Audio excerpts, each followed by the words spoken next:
Assalamualaikum po sa lahat po ng mga kapatid natin at sa lahat po ng subscribers ng Green Thumb TV. Mga ka-Green Thumb, magkakabit na po kami ng plastic mulch. So ipapakita po natin sa inyo kung paano po natin ikakabit itong atin pong plastic mulch sa area, mga ka-Green Thumb. So ang land preparation po natin ay double row. Yan, so puntahan natin sila doon sa unahan. Sinabayan lang namin yung lupa, mga ka-Green Thumb. Hindi kasi ito plain, no? Kaya hindi natin ituwid talaga yung atin pong plastic mulch. Pero yung double row natin ay siguradong kasyang kasya, mga ka-Green Thumb. So ayan na po sila dito sa gitna, mga ka-Green Thumb. Ay pinutol po namin dito yan kasi may kanal po yan dyan palusong, kasi dito po na banda ay prone po ito sa waterlog. Kaya yan, nilagyan namin ng kanal papunta ron, kasi dito banda paangat po kasi yan. Then dito na porsyon ay medyo mababa at doon naman ay medyo paangat rin. So yung tubig po yung ating dinidipinsahan na wag po ma-stuck sa area. Kaya ang ginawa natin ay ayan, nilagyan po natin ng mismong kanal dito sa gitna. Ayan, so malapit na po silang matapos sa kanila pong isang plot na kinabitan ng plastic mulch, mga ka-Green Thumb. So ayun, gamit po namin, mga ka-Green Thumb, ay stapler na kawayan. Yan, papakita ng ating kaibigang si Dante Box. Shout out diya sa tanan taga Crossing Saging na rayon yung silingan ni Rio gat tao dog sinaw kayo. Hilig magunig sinaw ning tawana. So yan, babaliin lang yung papakita natin, oh. Pakita mo Dan. Stick po yan, babaliin lang. Pupurmang parang ano yung stapler. Yan. Tapos magkarap po sila. Paghatak niyan para mahigpit. Yan. Gaganyan na kahigpit, mga Green Thumb. Sabay apak ng konti. Then tusok.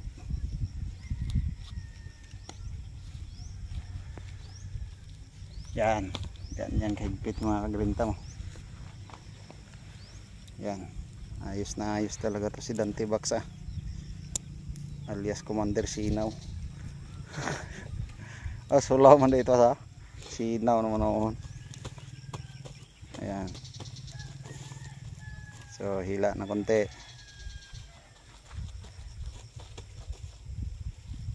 Ang gagamitin po nating kawayan, mga ka-Green Thumb, wag po yung masyadong magulang, kasi yun pag tinupi natin yun direktang maputol yun.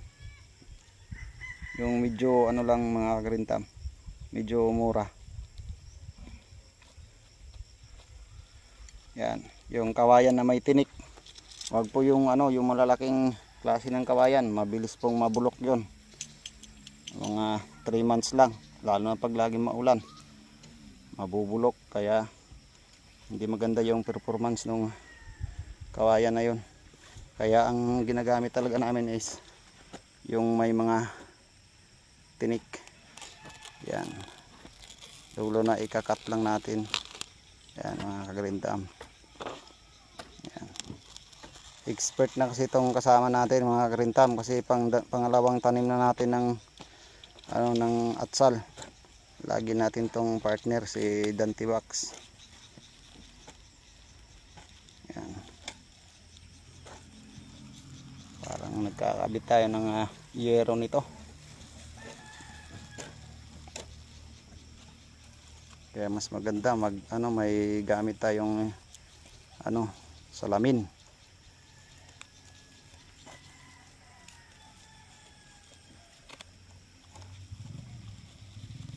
Yan, yung plastic po natin ginamit, mga ka-Green Thumb, ay black silver po. yung silver ay nasa itaas natin inilagay. Ang brand po nito mga ka-Green Thumb ay Super pa rin yung gamit natin. Super. So sa lahat po ng mga ano dyan, nangangailangan po ng plastic mulch, i-search nyo lang po sa Facebook yung atin pong seller na si Mr. Isaac Kaasi ng Nueva Ecija. Siya po yung atin pong supplier ng mga materialis dito sa area mga ka-Green Thumb. So magandang klase talaga yung kanya pong mga items. Kasi yung super na binigay niya sa akin, mag-iisang taon na sa area mga ka-Green Thumb, hindi pa rin siya napupunit. Yan, meron tayong kaldero dito. Kasi hindi pa ako nakapag-almusal, mag-alas 9 na. Kasi masyadong maaga rito. Tingnan natin yung laman. Ayan mga ka-Green Thumb, mayroon tayong paksiw.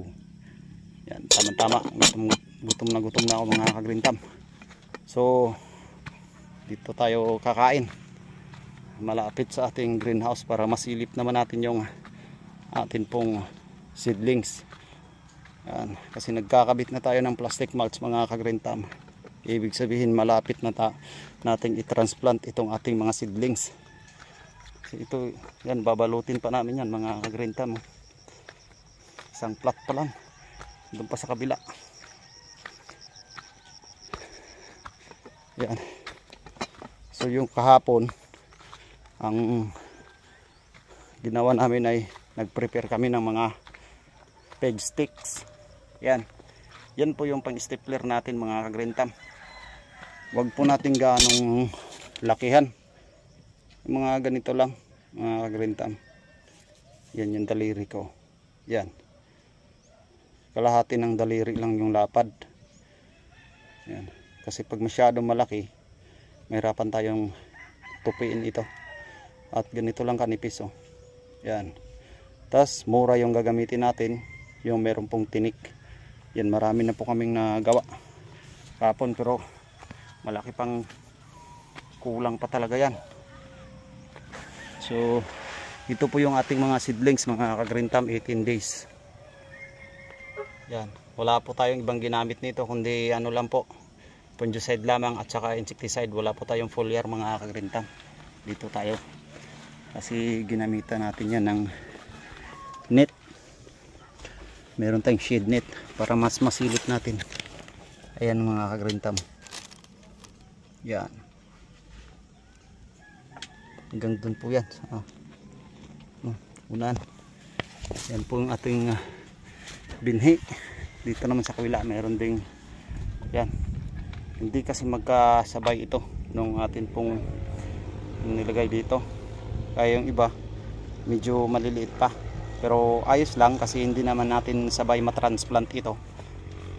Kung saan yung nauna nating na seed sowing, siya rin yung una nating ilabas dito sa nursery at i-transplant.